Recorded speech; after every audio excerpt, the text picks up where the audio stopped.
The most important thing is your mind. Make no mistake about that. Right now, the only thing that is holding you back, I promise you, and whatever excuse you're telling yourself, it's bull.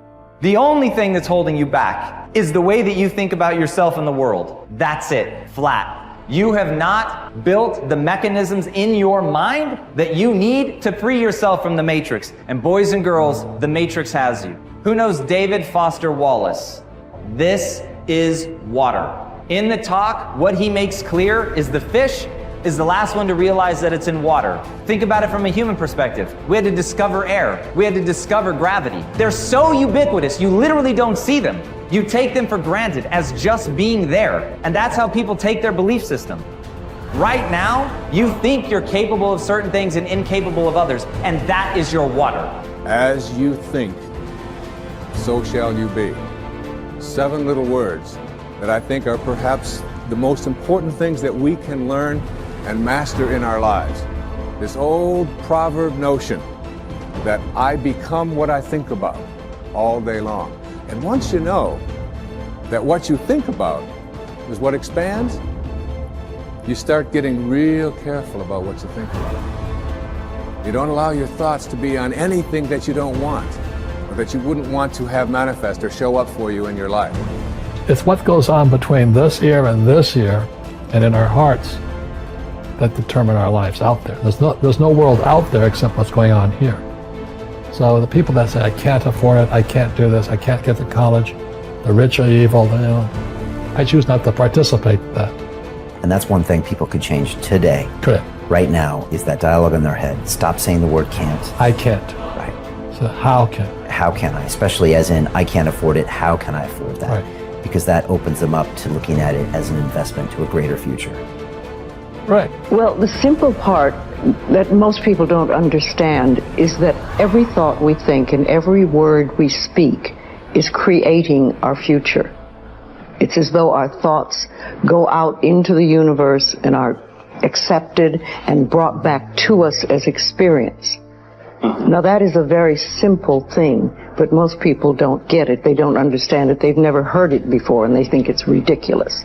But if you can really accept the fact that every time you think a thought and every time you speak a word, you are literally painting your future, making your dinner, whatever you want to call it, you are creating, and you're creating your own life. And this is simple, but it's not easy to accept. But once you accept it, then you can start deliberately creating what you want in your life. And you begin to be aware of what you don't want in your life and how you are contributing to it. You've got to ask yourself, what's your why? What motivates you? What pushes you? What drives you? And if that thing is internal, if nobody has to call you, if nobody has to prod you, if nobody has to reward you, if nobody has to give you anything, if you are self-motivated and self-regulated, you can have it, you can be it, you can do it. The first thing you want to think about is switching from negativity to positivity. So many people get caught up in focusing on what they don't want to happen in their future, but they start living almost in constant fear of what could go wrong and what won't work out. And when we come from this place of, well, I don't know if I put myself out there, it's not going to work out, and then I'm going to get made fun of, and then I'm going to be embarrassed, and then I'm going to be stressed, and no one's going to love me. And then we go in this rabbit hole and this kind of cycle of fear and anxiety, and that is not how you attract good things in your life. You can't start from your way of being of negativity and fear and expect to attract beautiful things in your life. So we need to eliminate the negative self-talk, and an environment that's easy to get stuck in sometimes can be the negative self-talk. And there's so much negativity in the world, and if you don't actively work to shift your focus, to shift your thoughts in your mind, that negativity will consume you. You have a choice. Do you want to spend your life deciding what you want and what you don't want, and then chasing it outside? Or do you want to sit there and work inside to realize all I really want is the joy and the love, and if I stay open, I can have those. I don't need outside conditions to keep me open. So I make a very important point, because in spirituality it gets mixed up. Spirituality is not about renunciation. There's no renunciation. Renunciation says, I've decided what it is that will make me happy and I'm not going to do it. Well, that sounds rather absurd, right? Spirituality says, it was stupid of me to decide what will make me happy instead of being happy with life, instead of being grateful and turned on by all of the amazing things that are happening in front of me and all the past experiences I got to have. Why don't I just enjoy all that and then come into life filled with love, filled with joy, and give the whole of my being to the moments that are unfolding in front of me? That's what spirituality says. So it's not about renunciation. It's not about things are wrong and things are right. It's about understanding that you did this. You did this with your mind. You set up conditions in which your mind would open, and then your heart opens, and conditions in which your mind would close and your heart closes. So basically, you come to the point where you have to decide, do I want to continue letting my past leave impressions on my mind and my heart such that only certain things will open and close me, and then I will spend my life chasing after, manipulating, controlling, conniving, whatever you want, the world around me, so that sometimes it unfolds the way I want? Or do you want to sit there and understand that you're the one who's making these decisions? It's your mind who's setting up the conditions. Why don't you just not do that? Create habits of empowering yourself, because empowering yourself, forgiving yourself, supporting yourself as you move forward and do the work to change your life, that's how you break the habit of victimizing yourself. And that's how you learn to do the opposite, which is supporting, empowering, cheering, celebrating yourself as you move forward. That's what's going to motivate you to do the action.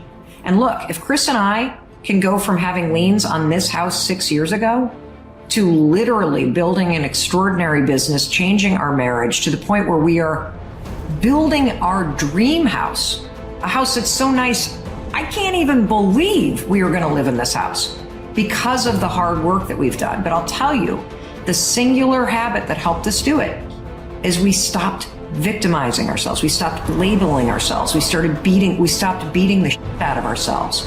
And we broke that habit.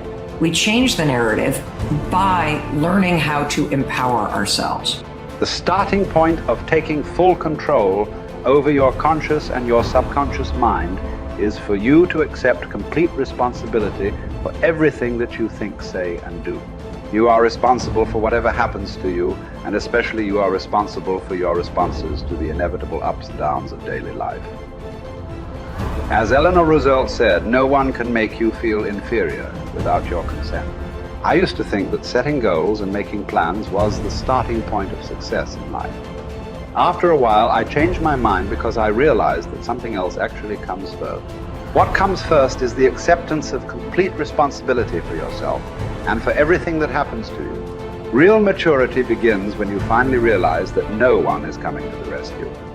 It is only when you accept total responsibility for your life situation, with no excuses and no blaming of others, that you move into a mental position to kick the long ball in your own life. It is only when you have accepted 100% responsibility for yourself that you are ready to take the next step and decide exactly what it is you want and exactly what it is you want to do. Accepting responsibility is not an option that is open to the individual. It is mandatory. It is an absolute fact of human existence. You do not have the luxury of blaming others or making excuses for parts of your life that are not satisfactory. As Henry Ford said, never complain, never explain. No one makes you do anything or feel anything. You are where you are and what you are because you have decided to be there. Everything that you are or ever will be is entirely up to you. If there is any effect in your life that you're not happy about, it is solely up to you to change the causes. You are completely responsible. When something negative or unexpected happens to you, immediately seize the moment as an opportunity to demonstrate calmness and self-control. Make it a game. Instead of allowing yourself to feel negative, deliberately force yourself to substitute something positive. Here is an affirmation that has been very helpful to me. I repeat it over and over until it becomes automatic. In almost every situation, when something goes wrong, I immediately catch myself by saying, every situation is a positive situation, if viewed as an opportunity for growth and self-mastery. Whatever it is, I take a deep breath, relax, smile, and say, every situation is a positive situation if viewed as an opportunity for growth and self-mastery. I then look within the situation for something that I can learn that will help me to grow and develop greater self-mastery. This is a simple mind game that enables me to stay relaxed and in control of my emotions. It will work for you as well. Just give it a try.